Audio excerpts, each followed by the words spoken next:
आप सभी का हमारे YouTube चैनल पे बहुत बहुत स्वागत है।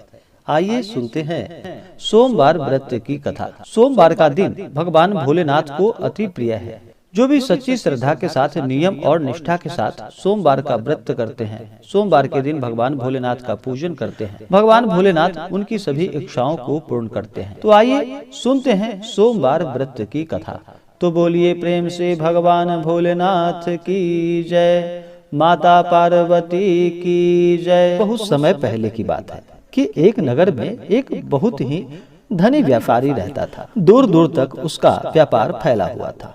नगर में उस व्यापारी का सभी लोग बड़ा ही सम्मान किया करते थे। इतना सब कुछ होने के बाद भी वह व्यापारी बहुत दुखी था, क्योंकि उस व्यापारी का कोई संतान यानी कि पुत्र नहीं था। दिन रात उसे एक ही चिंता सताया करती थी कि उसकी मृत्यु के बाद उसके इस इतने बड़े व्यापार और धन संपत्ति को कौन संभालेगा। पुत्र पाने की इच्छा से वह व्यापारी प्रति सोमवार भगवान शिव की व्रत और उनका पूजन किया करता था और कथा श्रवण किया करता था। सायंकाल को व्यापारी शिव मंदिर में जाकर भगवान शिव जी के सामने घी का दीपक जलाता था। उस व्यापारी की भक्ति देखकर एक दिन माता पार्वती ने भगवान भोलेनाथ से कहा कि हे प्राणनाथ, कि यह व्यापारी आपका सच्चा भक्त है। कितने दिनों से यह सोमवार का व्रत और पूजा नियमित रूप से कर रहा है। भगवान, आप इस व्यापारी की मनोकामनाओं को पूर्ण करें।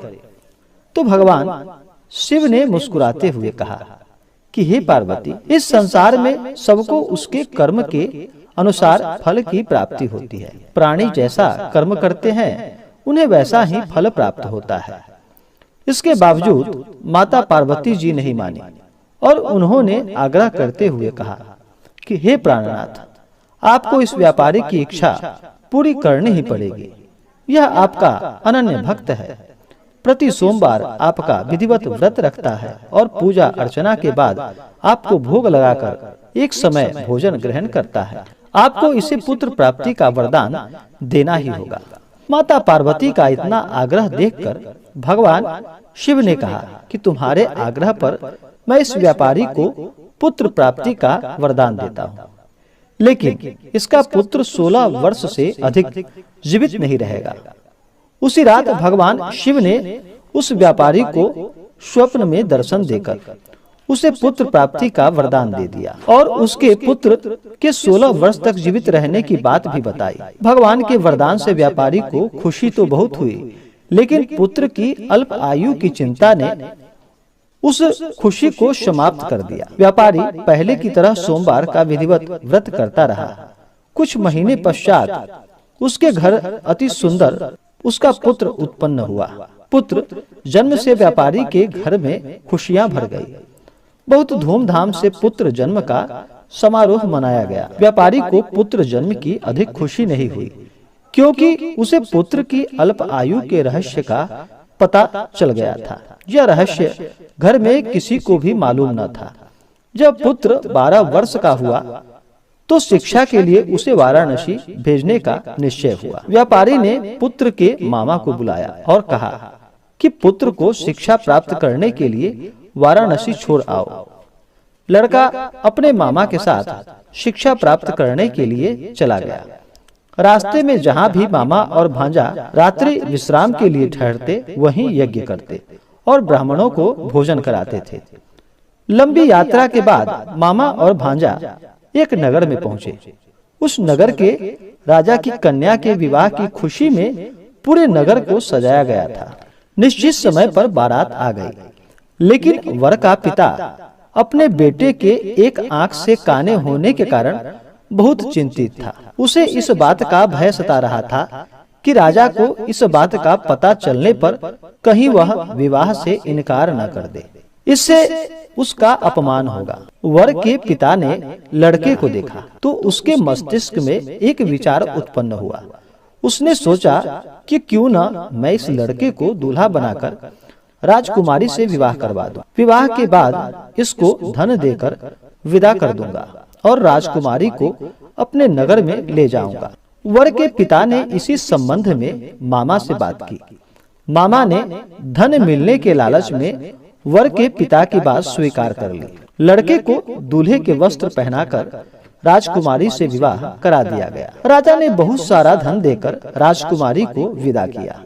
लड़का जब लौट रहा था तो सच नहीं छिपा सका और उसने राजकुमारी की ओढ़नी पर लिख दिया, राजकुमारी, तुम्हारा विवाह तो मेरे साथ हुआ था।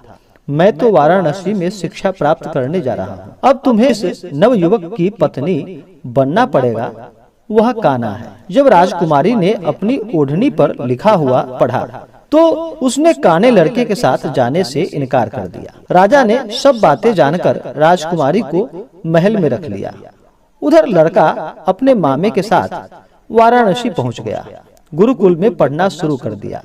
जब उसकी आयु 16 वर्ष पूरी हुई तो उसने एक यज्ञ किया। यज्ञ की समाप्ति पर ब्राह्मणों को भोजन कराया और खूब अन्न, वस्त्र आदि का दान किया। रात्रि को अपने शयन कक्ष में सो गया। शिव के वरदान के अनुसार शयना अवस्था में ही उसके प्राण उड़ गए। सूर्योदय पर मामा भांजे को मृत देखकर रोने और पीटने लगा।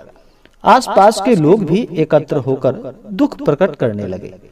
मामा के रोने और विलाप करने के स्वर समीप से गुजरते हुए भगवान शिव और माता पार्वती ने भी सुनी। पार्वती जी ने भी भगवान से कहा कि हे प्राणनाथ, मुझसे इसके रोने के स्वर अब मुझसे सहन नहीं हो रहा।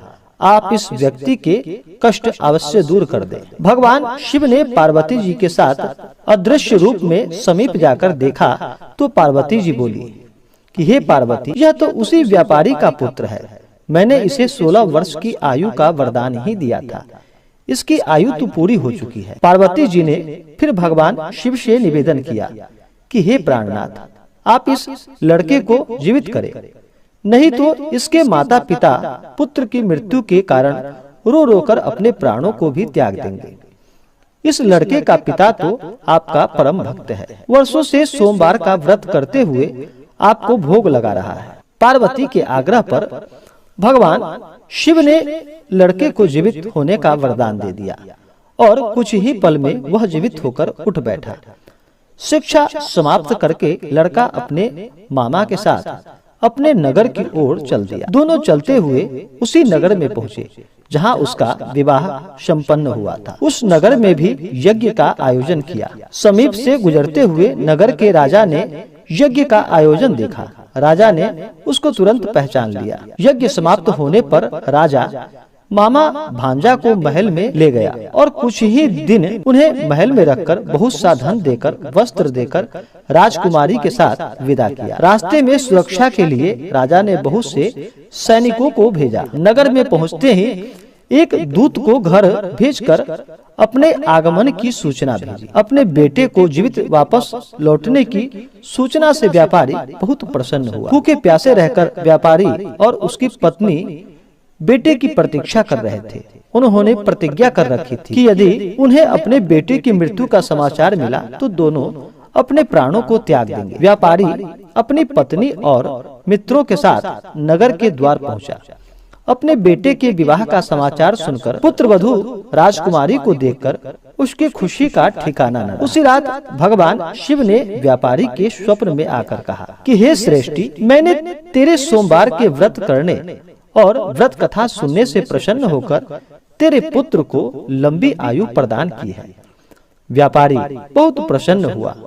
सोमवार का व्रत करने से व्यापारी के घर में खुशियां लौट आई। शास्त्रों में लिखा है कि जो स्त्री और पुरुष सोमवार का विधिवत व्रत करते हैं और इसका कथा श्रवण करते हैं, उनकी सभी इच्छाएं और मनोकामनाएं पूर्ण होती है। तो आशा करता हूं कि यह जानकारी आपको अच्छा लगा हो। ऐसे ही ज्ञानवर्धक जानकारियां प्राप्त करने के लिए हमारे इस चैनल पे अगर आप नए हैं तो चैनल को लाल बटन दबा करके सब्सक्राइब करें, साथ में बेल आइकन घंटी को दबाएं।